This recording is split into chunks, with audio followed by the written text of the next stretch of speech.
Nós vamos então hoje falar a respeito desse assunto, a carta à igreja de Pérgamo. Se você está acompanhando, eu vou colocar ali também no Data Show. Diz assim a palavra do Senhor: ao anjo da igreja em Pérgamo escreve estas coisas, diz aquele que tem a espada afiada de 2 gumes. Conheço o lugar em que habitas, onde está o trono de Satanás, e que conservas o meu nome e não negaste a minha fé, ainda nos dias de Antipas, minha testemunha, meu fiel, o qual foi morto entre vós, onde Satanás habita. 14. Tenho todavia contra ti algumas coisas, pois que tens aí os que sustentam a doutrina de Balaão, o qual ensinava a Balaque a armar ciladas diante dos filhos de Israel, para comerem coisas sacrificadas aos ídolos e praticarem a prostituição. Outros sim, também tu tens os que da mesma forma sustentam a doutrina dos nicolaítas. Portanto, arrependa-te, e senão eu venho a ti sem demora e contra eles pelejarei com a espada da minha boca. Quem tem ouvido, ouça o que o Espírito diz às igrejas. Ao que vencer, dar-lhe-ei do maná escondido, bem como lhe darei uma pedrinha branca, e sobre essa pedrinha escrita um nome novo, o qual ninguém conhece, exceto aquele que o recebe. Amém? Pode se assentar, meus irmãos. Quando nós falamos dessa realidade das cartas do Apocalipse, nós precisamos só recapitular o que estava acontecendo.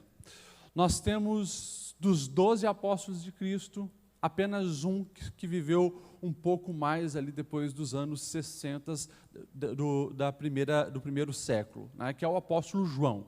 E o apóstolo João foi muito perseguido, tentaram de várias formas e maneiras matar o apóstolo João, mas pelo menos a tradição diz que alguns milagres aconteceram. Então, por volta do ano 80, ali depois de Cristo, nós vamos ter um imperador romano chamado Domiciano. Ele prende João e coloca ele nessa ilha, chamada Ilha de Patmos. Nessa ilha ficavam então alguns prisioneiros, e a ideia é que morressem lá mesmo, né? Alguns historiadores chegam a dizer que era uma ilha abandonada, não tinha nada, e os prisioneiros eram colocados lá para tentar sobreviver. Outros acreditam que havia trabalho escravo lá, onde eles tinham que quebrar pedra e assim por diante.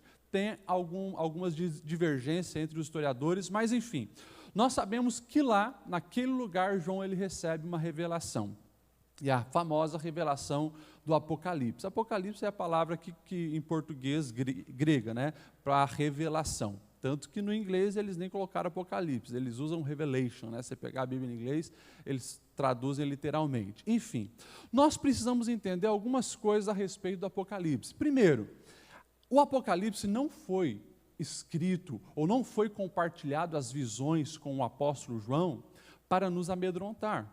Você precisa ter isso bem claro no seu coração.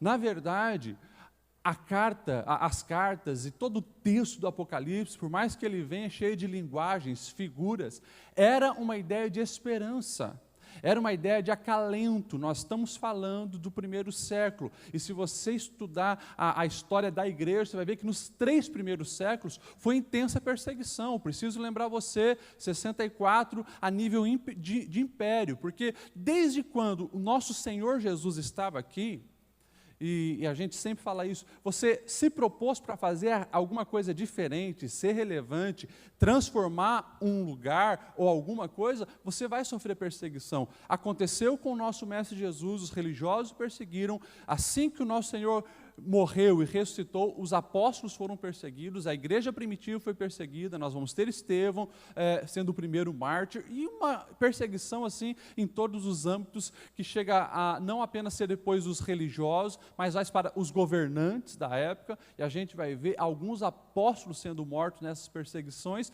até que chegou então a nível de imperador, o famoso Nero, que você já ouviu, aquele que coloca fogo em Roma, coloca a culpa nos cristãos, e aí principalmente na região de Roma, os cristãos são caçados e jogados dentro das arenas para ser comido por leões e assim por diante. A igreja estava sendo perseguida. E a mensagem do Apocalipse é uma mensagem de justiça de Deus. Quem que tem que ter medo de Apocalipse? Porque Hollywood hoje usa, Apocalipse e coloca aquela devastação para amedrontar todo mundo. Quem precisa ter medo do Apocalipse é aqueles que não estão no Senhor.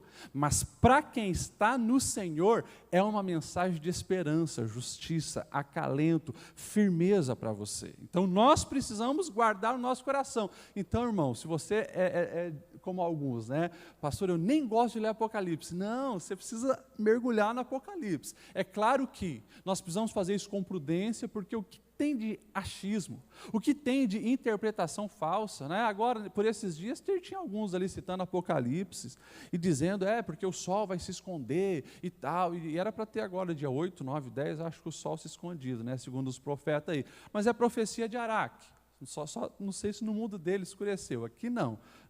Mas a gente precisa estar ligado, a gente precisa estar atento, porque as pessoas tentam colocar data, com especulações a respeito do Apocalipse, quando vai acontecer. Isso não, mas estude, leia, porque ele serve para direcionar a nossa fé e para acalmar o nosso coração.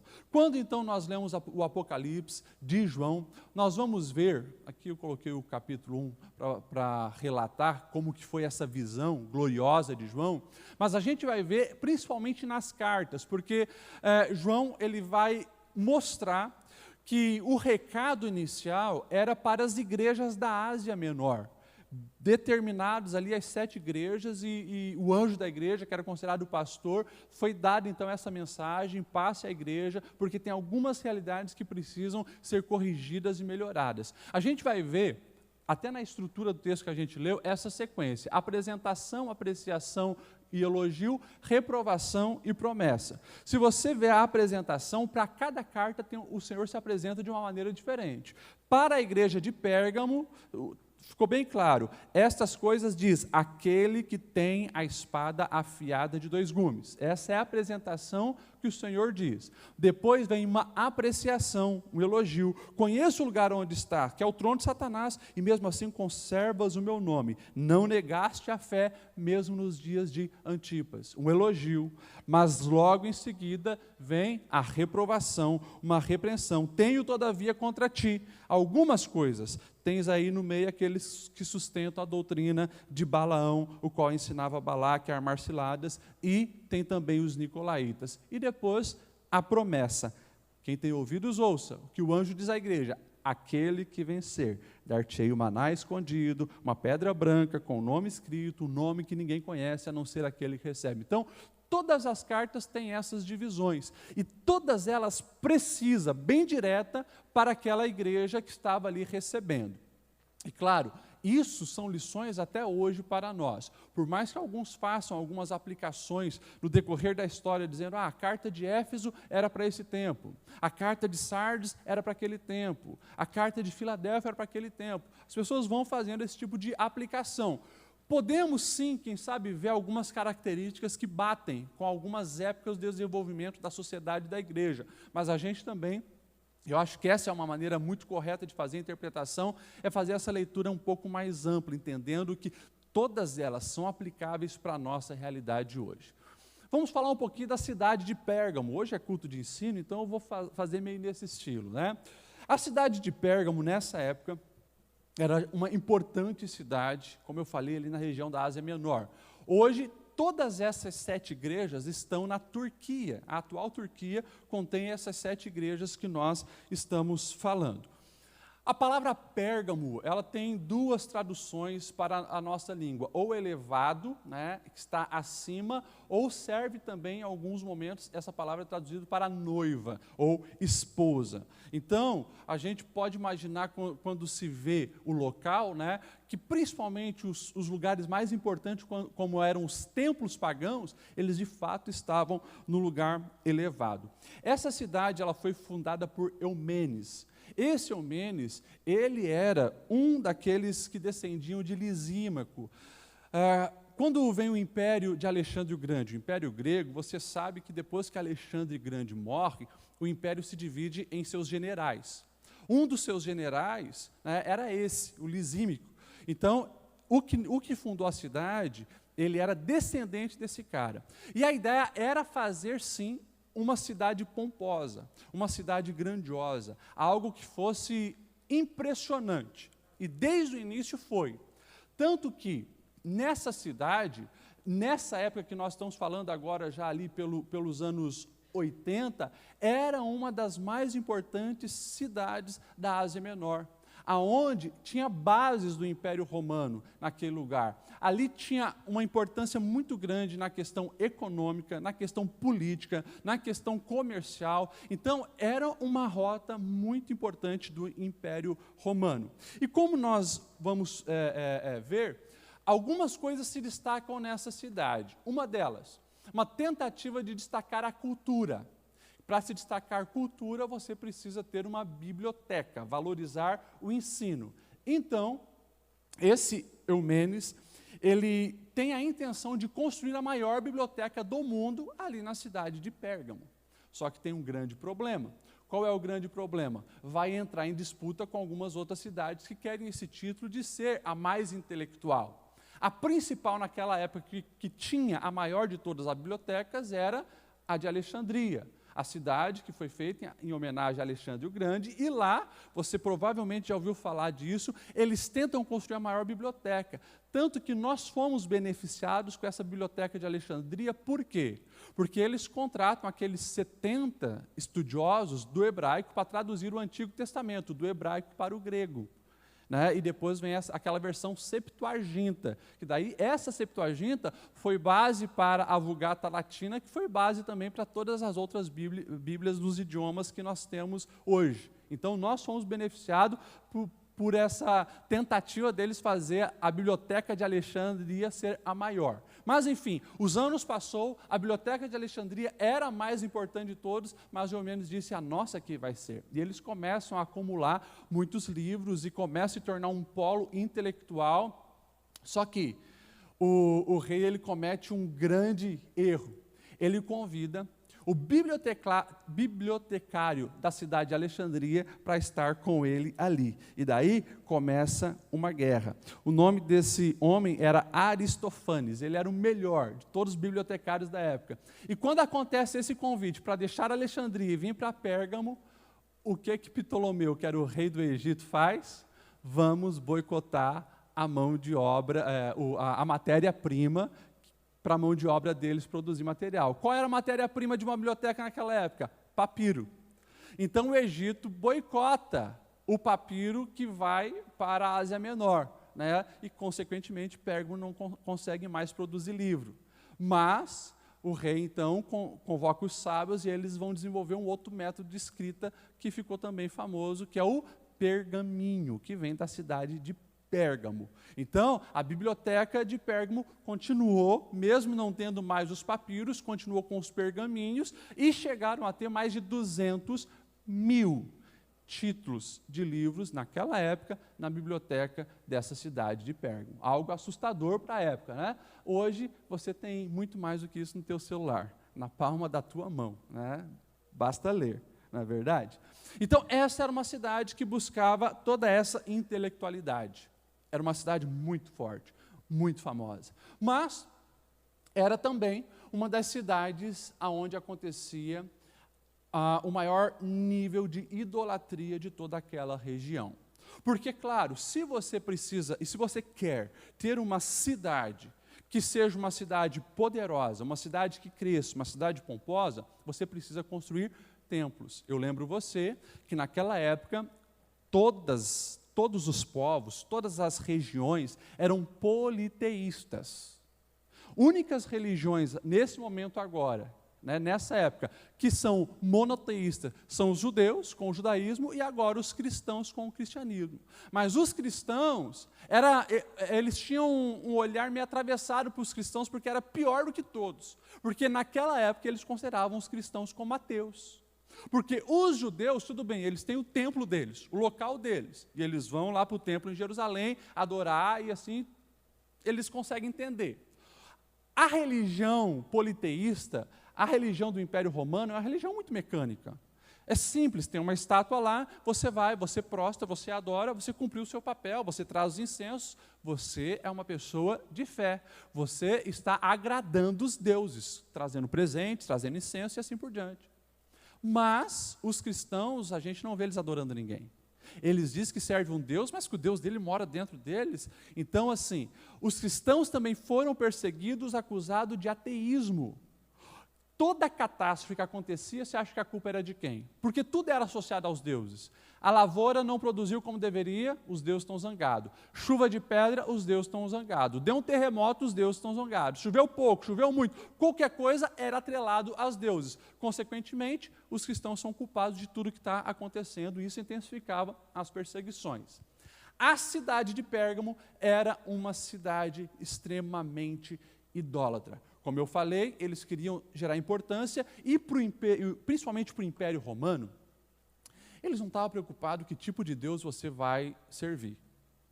Pode até ser o Deus cristão, só que o grande problema é que o Deus cristão exigia exclusividade. O que o Império Romano fazia? Eles incentivavam e patrocinavam a construção desses megatemplos, como a gente pode ver, né, aqui no fundo e ali, esses megatemplos, porque isso atraía a atenção dos visitantes.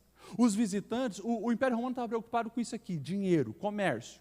Os visitantes, quando iam numa cidade, eles procuravam os templos dos seus deuses para adorar. É por isso que todo o Império Romano tinha adoração a Ísis. Mas Ísis não era uma deusa da divindade romana. Eles tinham deuses para os africanos, para os asiáticos, eles tinham deuses para todos e templo para tudo, justamente para abranger o comércio, a comercialização, e quando as pessoas chegassem numa cidade, ali se sentissem à vontade para adorar os seus deuses. Nessa cidade, pelo menos 5 grandes templos foram encontrados. Primeiro lugar, nós temos o templo ao deus Zeus, né, que é o deus principal ali do panteão, e a gente precisa entender, quando eu falo, né, esse nome dos deuses, todos os deuses praticamente eles têm um nome para a língua grega e um nome para a língua latina.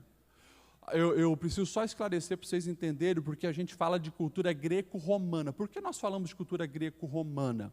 Justamente porque quando Alexandre o Grande, ele foi educado por Aristóteles, ele aprendeu que aonde chegasse, para você eliminar a raiz daquele povo, mexe na cultura. Então, Alexandre o Grande levou a helenização. Por isso que todos ali praticamente falavam, ao redor do Mediterrâneo, falavam o grego.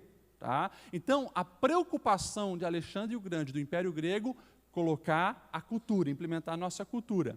Quando vem o Império Romano não está preocupado com a cultura, o Império Romano está preocupado com a comercialização, com dinheiro, com estradas boas, com pacificação no Mediterrâneo, sem pirataria, sem os piratas e assim por diante. Então eles investem nisso, tanto que o exército romano é o mais famoso e poderoso praticamente da história, justamente por isso.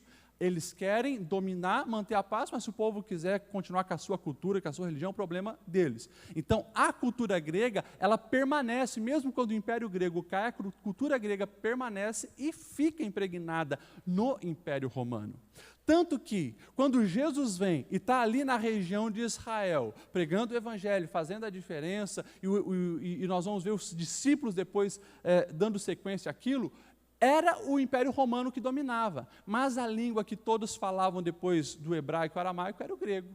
O Evangelho, todas as cartas, todo o Novo Testamento foi escrito em grego, porque era a primeira, segunda ou terceira língua de todo aquele povo. Então, só para a gente entender.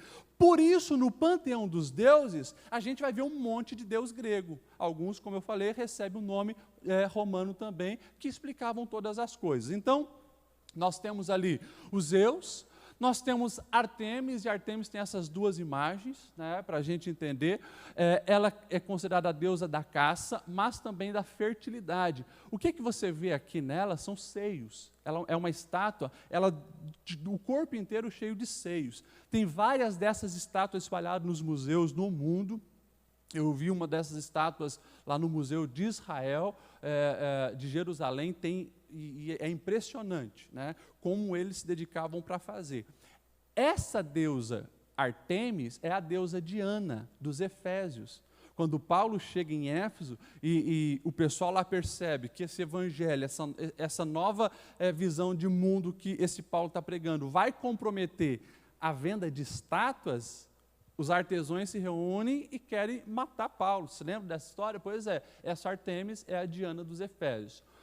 Depois nós temos o deus Dionísio, tinha o templo dos Zeus, que é esse aqui que você está vendo aqui nessa imagem, é o templo dos Zeus, aqui atrás.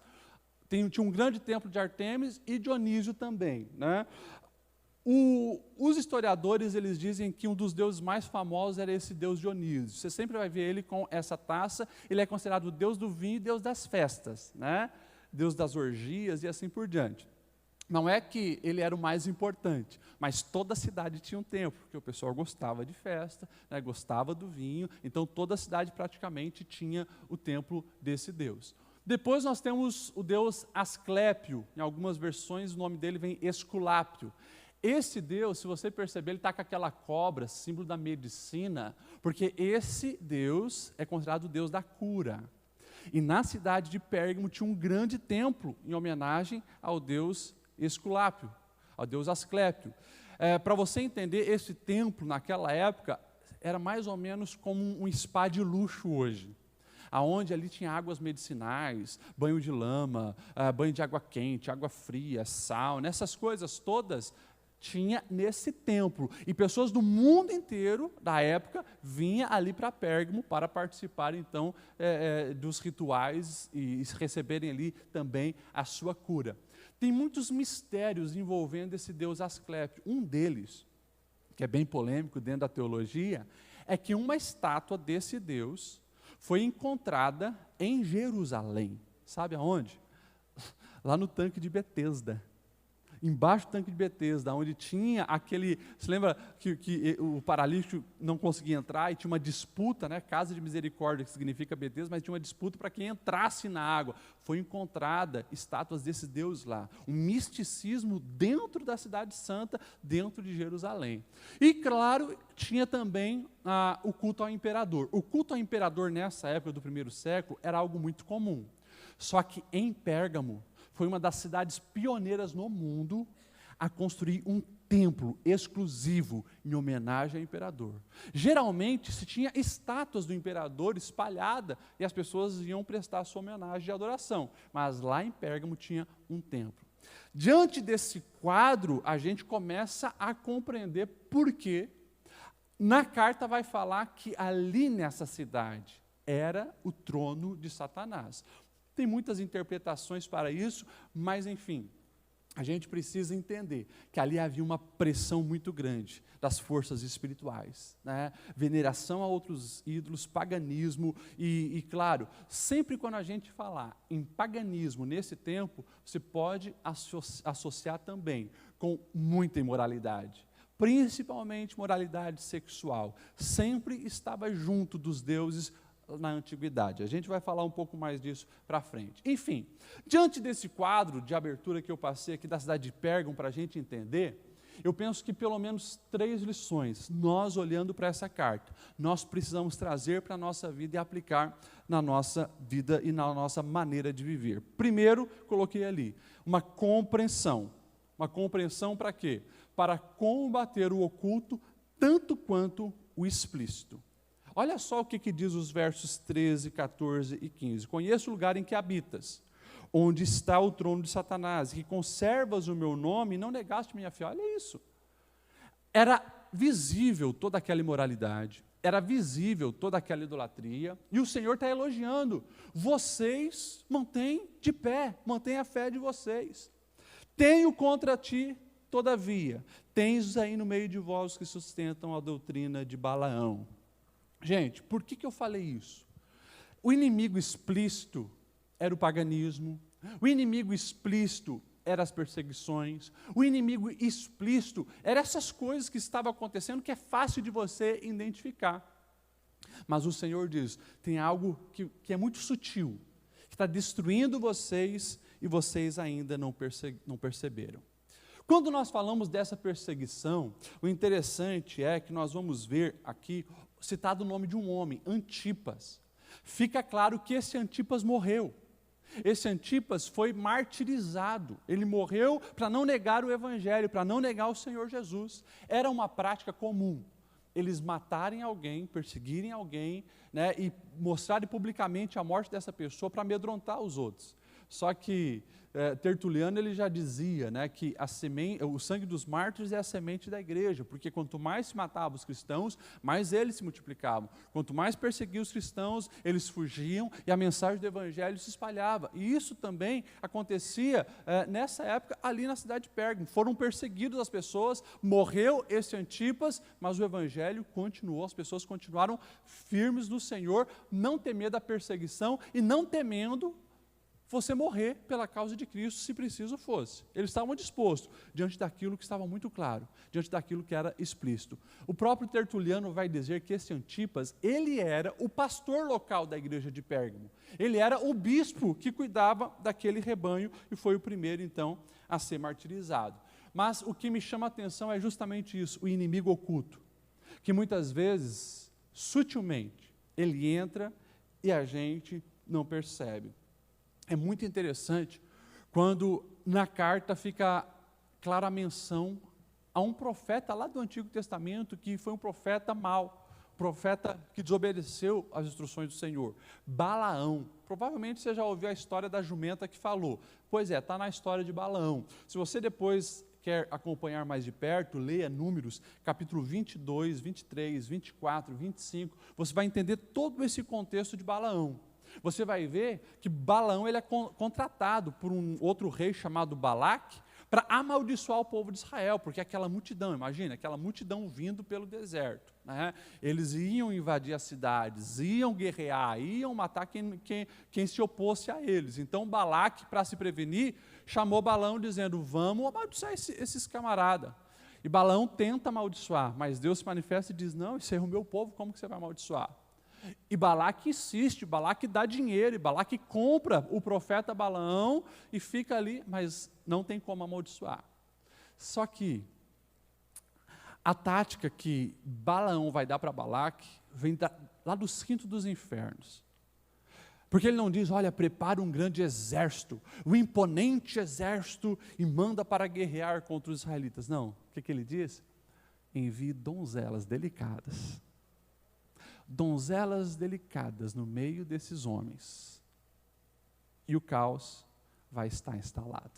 E foi isso o que aconteceu. Nós sabemos que o povo de Israel começou a se misturar com essas mulheres, né? Começaram a se casar, ter relações com essas mulheres levaram eles para as idolatrias. Inclusive é mencionado aqui, sobre a questão da promiscuidade, a questão da deturpação sexual e participando de alimentos consagrados a ídolos, o que era praticado naquela época. Então fica clara a sutileza. E é interessante também que o texto vai falar dos nicolaítas, né? Olha, tem aí no meio de vocês aqueles que defendem a doutrina de Balaão, ensinam a doutrina de Balaão e os nicolaítas. Quando a gente fala de nicolaítas, também vem nessa pegada. Há algumas divergências também sobre, nesse contexto, o que seria, mas a gente sabe que eram pessoas permissivas, pessoas que estavam ali infiltradas e não viam mais o pecado como pecado. Uma das principais vertentes dos nicolaítas eram seguidores do gnosticismo. Gnosticismo era uma doutrina herética ensinada lá no primeiro século já, antes até, que a carne, o corpo, quando se fala em carne, o corpo é mau e o espírito só que é bom. Então, isso aqui não serve para nada. Daí esse grupo dos nicolaítas se dividiu em dois. Tinha uns que viviam punindo a carne, se cortando, se chicoteando.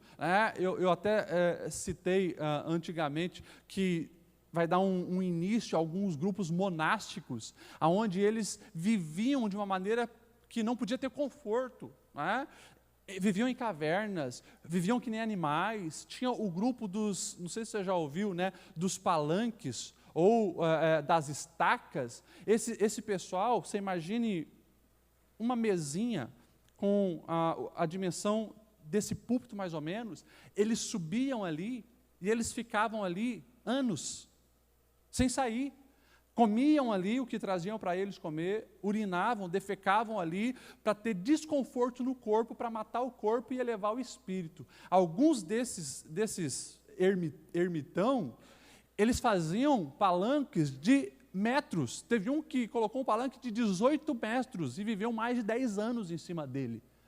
Com corda, puxava alimento para se alimentar e ficava ali no frio, na chuva, no sol. Loucuras, coisas absurdas, que aconteciam. Justamente para quê? Para matar a carne. Mas tinha um outro grupo dentro dos nicolaítas que eles ensinavam: quanto mais pecado, mais graça. Realmente a carne é fraca, a carne não presta. Ensinavam as pessoas a viverem de uma maneira totalmente depravada e deturpada. O que nós precisamos aprender com isso? Nós precisamos, primeira coisa, compreender aonde está aquilo que é oculto e tenta destruir e prejudicar a nossa fé. Você precisa buscar discernimento do Senhor e principalmente discernimento na palavra para você viver em santidade nos nossos dias, porque cada vez mais a sutilidade e essa tática satânica tem prejudicado a igreja. Igreja que não é santa é uma igreja fraca. Quando eu falo de igreja, estou falando de mim e de você. Nós somos a igreja de Cristo.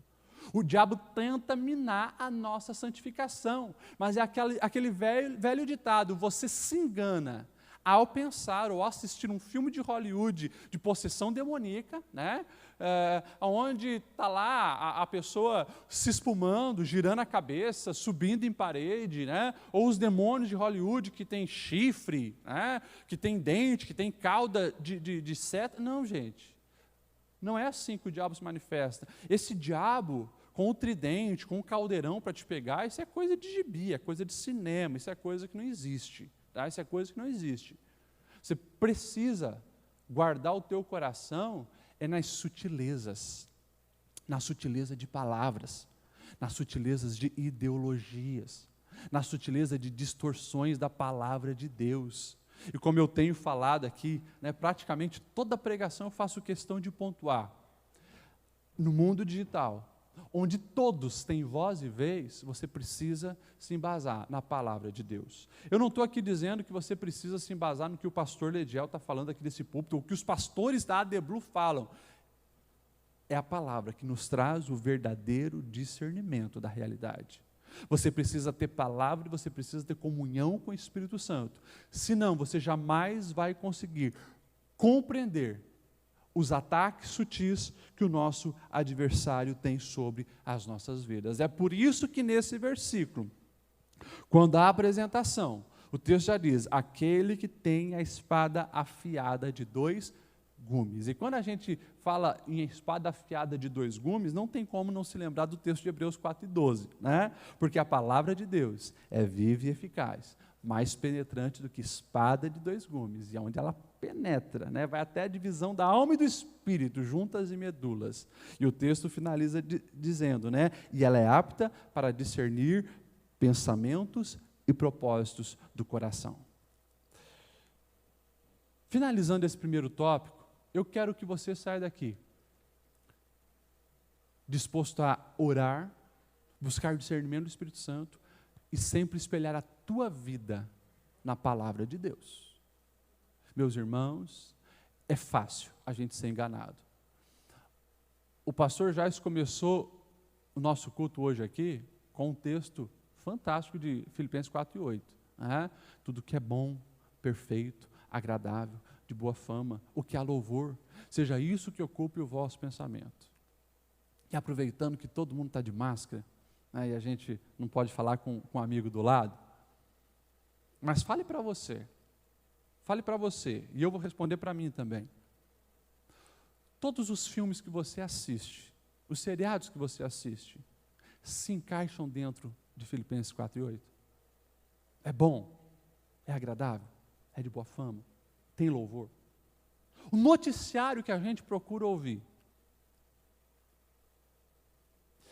as pessoas que a gente permite que as suas palavras entrem no nosso ouvido, os nossos youtubers de estimação, os podcasts que a gente ouve, As músicas que estão lá no nosso Spotify se encaixam dentro dessa verdade? Pastor Ediel, por que você está falando isso? Porque a gente precisa trazer a mensagem da carta de Pérgamo de 2000 anos atrás para hoje, 2020. E a gente precisa entender que a gente está literalmente tolerando, e deixa eu ser bem direto, nós estamos tolerando coisa bem pior do que a igreja de Pérgamo estava tolerando. Eu acho que essa doutrina de Balaão e dos nicolaítas são fichinha para tanta ideologia que tem entrado no meio da igreja, na nossa mente, no nosso coração e assim por diante. Então, nós precisamos discernimento do Espírito Santo, guardar o nosso coração. Mas o primeiro verbo que você precisa sair daqui buscando é compreender. Tanto aquele ataque que é explícito. O que é explícito? Quando alguém zomba da tua fé, quando, não, é um negócio nossa, orgia sexual, isso aí eu sei que é pecado, mas às vezes é uma palavrinha, é uma conversinha, é algo muito sutil que vem parecendo algo bom. É nisso que a gente precisa vigiar. Amém? Ponto 2, a gente precisa ter ação. Esse é o segundo verbo. Ação para quê? Ação para trilhar o caminho do arrependimento e da correção. Nós precisamos levar isso muito a sério. O verso 16 que está destacado: portanto, arrependa-te, senão eu venho a ti sem demora, e contra eles pelejarei com a espada da minha boca. A proposta do arrependimento é uma conversão, é mudar de rumo. Arrepender é você sentir o peso daquilo que você sabe que não está certo, e você mudar, e você sair do caminho errado, e você retornar. É disso que a gente precisa. É claro, vem com a compreensão, mas não pode ficar só nas boas intenções, precisa ser ação, vida na nossa vida. E a gente precisa mudar as atitudes do nosso coração quanto a isso. Muitas vezes é difícil você ter um posicionamento de não tolerar o erro. Na sociedade do politicamente correto, e eu já falei bastante sobre isso, na sociedade do politicamente correto é tenso. Porque qualquer coisa que você vai falar, se manifestar, seja na tua rede social, que está fora do politicamente correto, você vai levar uma enxurrada de xingamento e assim por diante. Mas vale a pena pagar esse preço. Nós precisamos nos posicionar. Nos ciclos que a gente vive, nas amizades que a gente cria, nós precisamos rejeitar tudo aquilo que não pertence a um caráter de um cristão, a um posicionamento do cristão. É o Salmo de número 1, bem-aventurado o homem que não anda segundo o conselho dos ímpios, não se detém no caminho dos pecadores, não se assenta na roda dos escarnecedores. E eu gosto da maneira que essa ordem de verbos vem no Salmo 1, porque vai falar de algo gradual. Você começa andando no caminho, né? Daqui a pouco você já está sentado junto com eles ali, e está recebendo todas aquelas influências.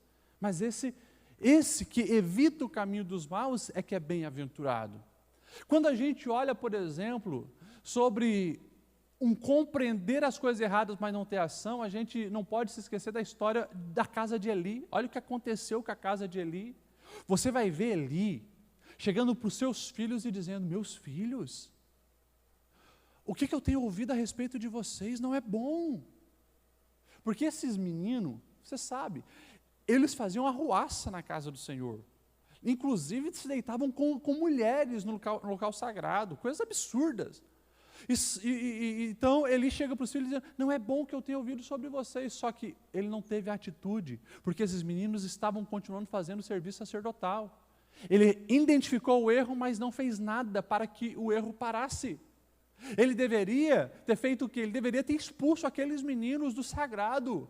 Ele deveria ter punido aqueles meninos, mas ele acobertou os seus filhinhos. E a ira do Senhor veio sobre aquela casa. um homem, profeta, sacerdote, como Eli, morre caindo de uma cadeira. A notícia que ele recebe é que a arca foi tomada, os seus filhos estão mortos, e a sua nora que estava grávida, a única coisa que ela pôde fazer foi dar à luz no menino e chamou de Icabode, porque foi-se a glória do Senhor. A geração de Eli era para ser uma geração sacerdotal, mas interrompe ali porque ele não teve um posicionamento firme, ele tolerou os erros dentro da sua casa. Eu não preciso aqui dizer o que a palavra já nos deixa bem claro: o salário do pecado é a morte. O texto que nós lemos deixa bem claro, vai ter uma consequência. Se isso, Pérgamo, continuar dentro da igreja de vocês, tem uma consequência. Então nós precisamos ter amor pela nossa própria alma. E amor pela alma daqueles que estão ao nosso redor, da nossa casa, da nossa família. E literalmente fechar as brechas aonde o pecado tem entrado. Fecha as brechas aonde ideologias satânicas têm entrado, porque, como eu até falo nesse livro, né, e não é um, dois, são centenas de casos que eu já atendi, os pais negligentes no quarto deles, achando que o filho está do lado ouvindo Mara Lima, e a tua filha está mandando nudes para alguém, o teu filho está recebendo influências demoníacas através daquele computador, o WhatsApp está aí, cheio de moralidade, e os pais neutros, negligentes, cegos. Não, mas meu filho está protegido dentro de casa, mais valia ele estar andando nas piores ruas, escuras de Blumenau, do que muitas vezes estar com acesso à internet, dentro da própria casa, sem a vigilância e o cuidado dos pais. Coisas terríveis estão ali, tem que ter um posicionamento, e tem que orientar, tem que dizer não, tem que excluir o pecado, não tolere as coisas erradas dentro da sua casa. O irmão de Jesus, Tiago, ao escrever a sua carta, ele vai dizer: aquele que sabe o que é correto fazer e não faz, o que ele é? É omisso e está pecando. Se você sabe o que é correto e não faz, você está pecando. Então nós precisamos ter um posicionamento radical quanto a isso. E para nós finalizarmos, o terceiro verbo é o verbo intencionar. Nós precisamos ter uma intenção no nosso coração de almejar as coisas eternas, almejar aquilo que não vai ficar por aqui. Coloquei ali intenção de desejar mais e mais as coisas eternas. Olha o verso 17 que está em destaque: quem tem ouvidos, ouça o que o Espírito diz à igreja. Ao vencedor dar-lhe-ei do maná escondido, bem como darei uma pedra branca, e sobre essa pedrinha escrito um novo nome, ao qual ninguém conhece, exceto aquele que o recebe.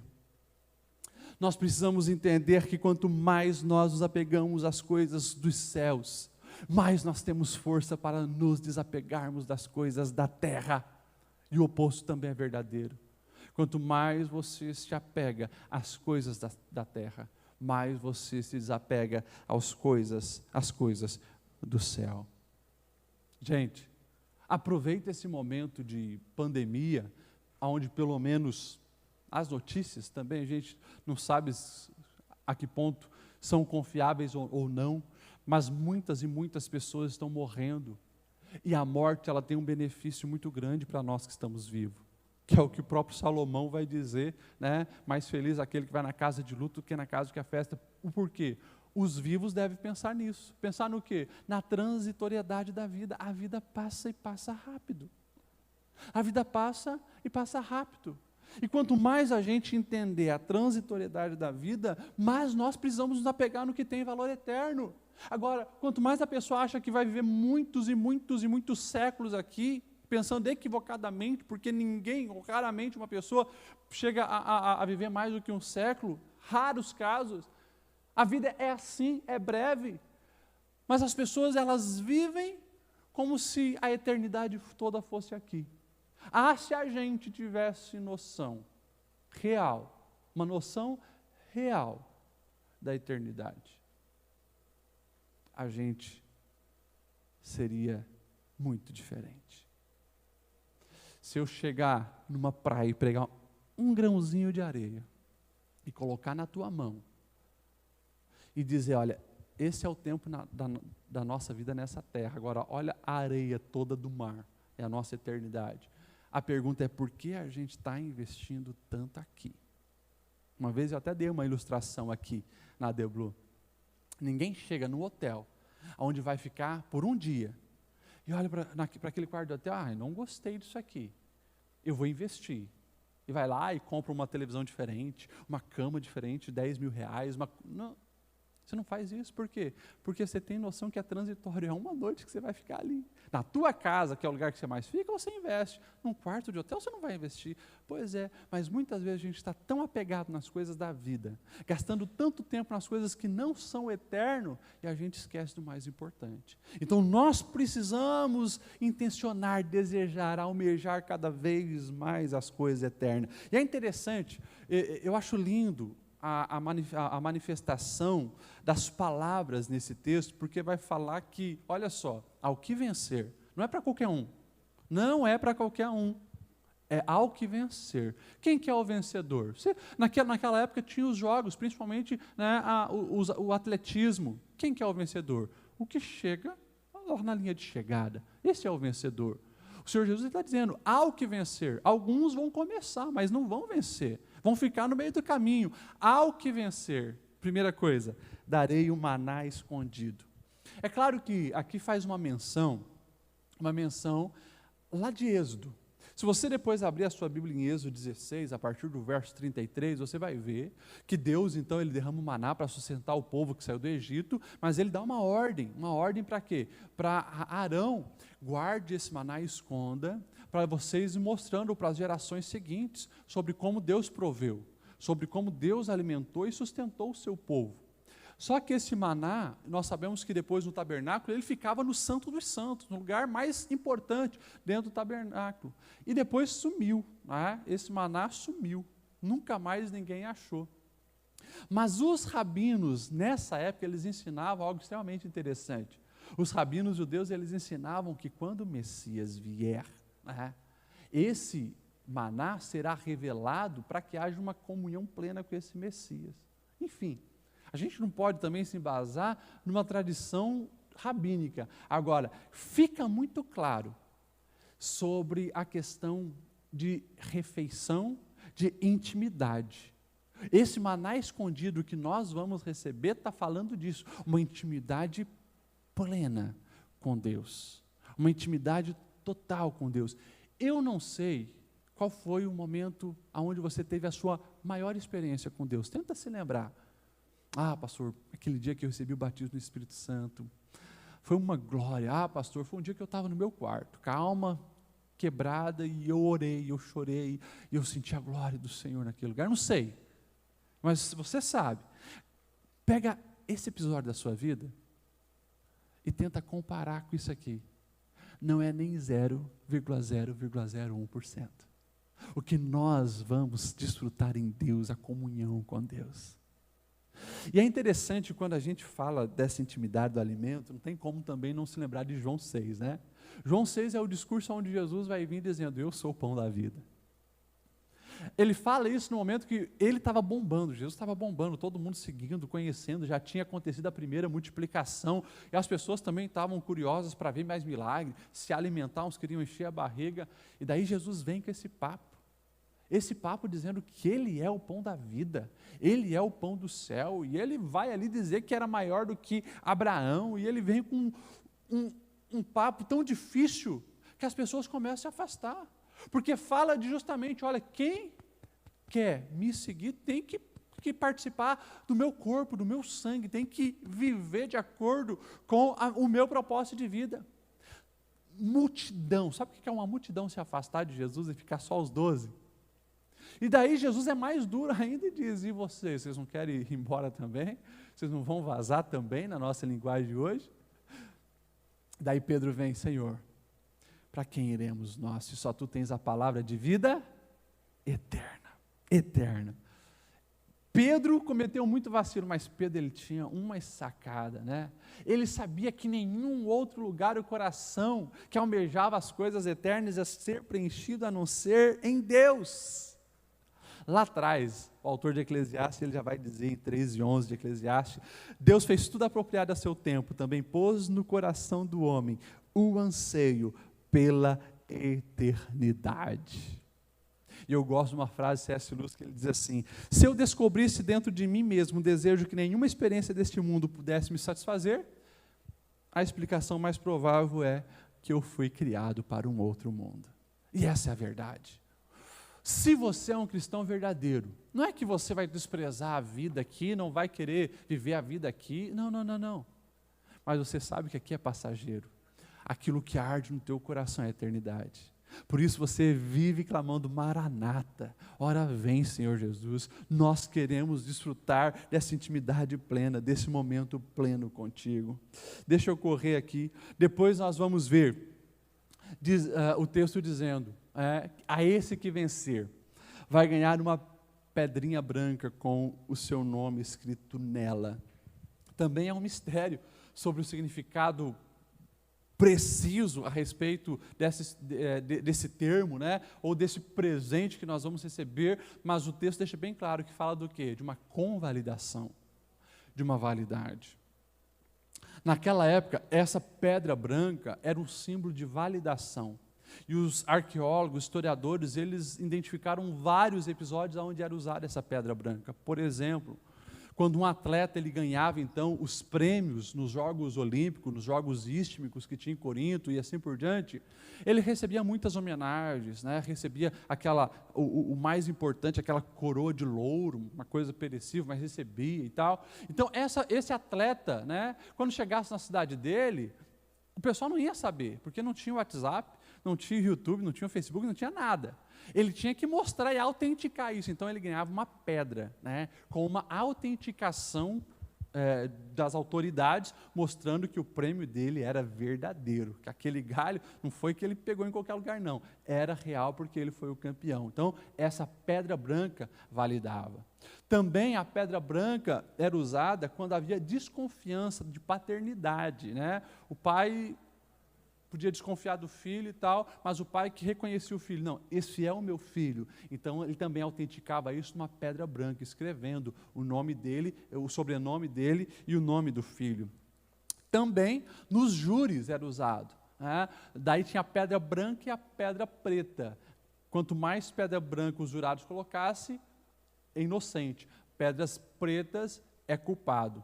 E também quando acontecia alguma festa, algum banquete muito importante, era uma grande autoridade que estava dando uma festa, ele então também, aos convidados, ele autentificava com uma pedra branca, com o seu selo, com o seu símbolo, mostrando, realmente esse é um convidado para a minha festa, né? Não é um penetra aí, não é um infiltrado.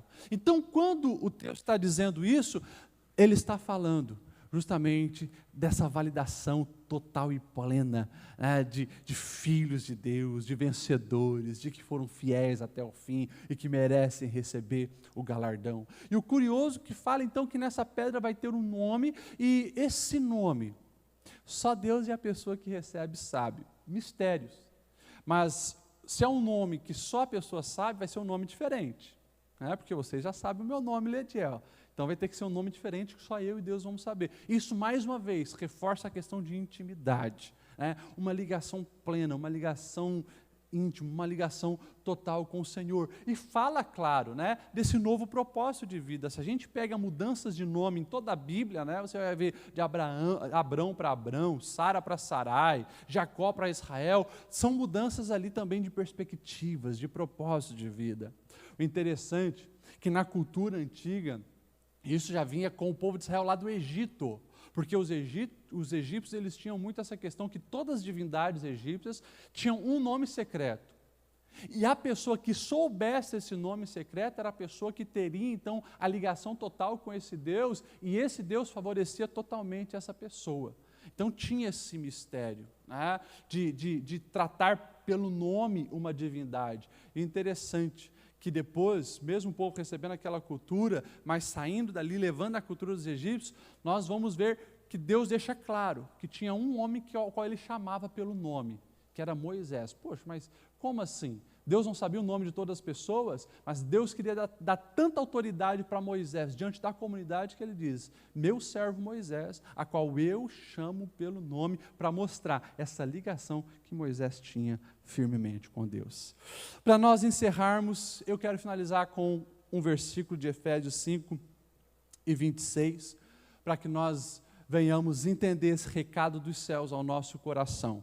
E Efésios 5:26 diz, Cristo amou a igreja e a si mesmo se entregou por ela para que a santificasse, tendo-a purificado por meio da lavagem de água pela palavra. Olha isso, pela palavra. A palavra, para apresentar a si mesmo a igreja gloriosa, sem mácula, nem ruga, nem coisa semelhante, porém santa e sem defeito. Sabe, meus irmãos, algo que eu tenho orado é para que nós venhamos ter o que as pessoas hoje chamam do desconfiômetro. Desconfiômetro. É um tempo de tanta acusação que a gente vive. Cara, você liga um jornal, não tem mais notícia neutra, é só acusação. Você vai ver as notícias, é só acusando um, acusando o outro. As pessoas nos grupos de WhatsApp de família, porque eu atendo família aqui o tempo inteiro, é um acusando o outro disso, um acusando o outro daquilo. Sabe, chegou o tempo, e eu creio que o avivamento vai vir nessa perspectiva. A gente olhar os nossos erros e a gente se humilhar. É a proposta do Senhor. 2 Crônicas 7:14. Se o meu povo que se chama pelo meu nome, se humilhar. A gente pede avivamento, mas a gente continua com o dedo apontando para os erros dos outros, ou às vezes acusando os outros sem ter erro, mas a gente está com a trave no nosso olho e apontando o cisco no olho do irmão. Chegou o tempo da gente olhar para nós. Então, quando eu leio esse versículo de Efésios 5:26, escute, sai daqui, não generalizando as coisas, porque é muito fácil a gente generalizar. A gente olhar para esse texto e aplicar para a comunidade, vamos falar de nós aqui, a comunidade da Assembleia de Deus. Então, Cristo amou a Assembleia de Deus e a si mesmo se entregou por ela, para que a santificasse, tendo-a purificado por meio da lavagem da palavra, pela palavra, para apresentar a si mesmo uma Assembleia de Deus gloriosa, uma Assembleia de Deus sem mácula, uma Assembleia de Deus sem ruga, uma Assembleia de Deus sem nenhuma coisa semelhante a essa, porém uma Assembleia de Deus santa e sem defeito. É fácil ler assim, sabe por quê? Porque eu terceirizo para os outros. Agora, quando eu pego esse texto e eu boto o meu nome, porque eu sou igreja, Cristo amou o Lediel e a si mesmo se entregou por ele, para o santificar. Porque o Senhor quer apresentar a si mesmo um Lediel sem mácula, um Lediel sem ruga, um Lediel sem coisas semelhantes a essa, mas um Lediel santo e sem defeito. O peso é maior. O peso é maior quando a gente aplica na nossa realidade, porque o Senhor está de olho em cada um de nós. Eu falo direto aqui, Deus não vê multidão, Deus vê indivíduo e trabalha com o indivíduo, é contigo e é comigo. Então nós precisamos buscar a nossa purificação, nós precisamos identificar na nossa vida todos os dias, aonde está a conversa de Balaão, dos nicolaítas, me arrepender, dizer, Senhor, vou fechar essas brechas, porque eu quero viver para a eternidade, eu quero viver para o céu, eu quero viver para Ti, eu quero viver, Senhor, desejoso daquilo que a traça não pode corroer e o ladrão não pode roubar, aquilo que as pessoas não podem me tirar, desejoso pelo Senhor. Vamos ficar em pé? Vamos orar? Obrigado, Deus, pela Tua palavra. Obrigado, Deus, por essa carta à igreja de Pérgamo. Obrigado, Senhor, pelas lições aqui aprendidas. Precisamos ser melhor. Como nós precisamos ser melhor, Senhor.